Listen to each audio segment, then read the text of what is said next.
4 व्यक्ति कार्य करके 180 रुपए कमाते हैं। यदि वे इस धन को आपस में बराबर बांटें तो हर एक व्यक्ति को कितना मिलेगा? तो हम 180 रुपयों को 4 बराबर भागों में बांटना चाहते हैं ताकि हर एक व्यक्ति को बराबर रुपए मिले। तो हम 180 को बांटना चाहते हैं। हम 180 को 4 से भाग देना चाहते हैं, मतलब हम 180 के 4 भाग करना चाहते हैं।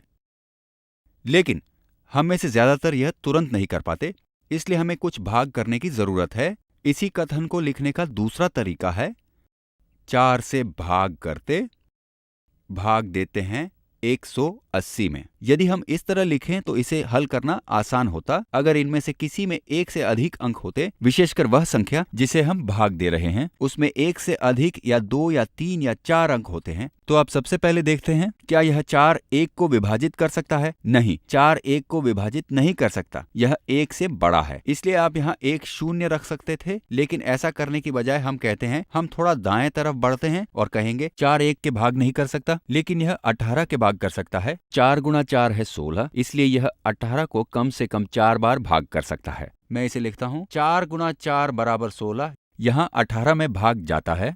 4 गुणा 5 बराबर 20, यहाँ 18 में भाग नहीं जाता है, तो यहाँ 18 में 4 गुणा तक भाग जाता है। 4 गुणा 4 है 16।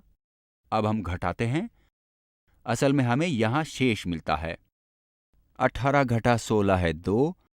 अब हम इस शून्य को नीचे लाते हैं, क्योंकि हमने कहा है 4 भाग होता है 180 में 40 गुणा, क्योंकि यह दहाई के स्थान पर है। 40 गुणा 4 है 160, 180 घटा 160 है 20। इसी कारण हम उस शून्य को नीचे लाते हैं। लेकिन यदि आप इस प्रक्रिया को देखें, आप कहते हैं ठीक है, हमने 1 को भाग देना चाहा, 4 का भाग इसमें नहीं जा सकता, इसलिए मैं आगे बढ़ता हूं। अब 1 और 8 यानी 18 को देखते हैं। 4 का भाग उसमें 4 गुणा तक जाता है। 4 गुणा 4 है 16, इसे 18 से घटाने पर 2 मिलता है। शून्य को नीचे लाते हैं।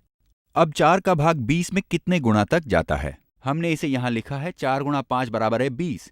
4 गुणा 5 है 20, तो 20 में 4 का भाग जाता है 5 बार। 5 गुणा 4 है 20। आप यहाँ घटाएं तो कुछ भी शेष नहीं बचता है।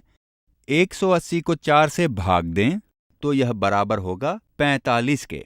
तो यदि इन 4 व्यक्तियों को धन बराबर बांटना है, हर एक को 45 रुपए मिलेंगे।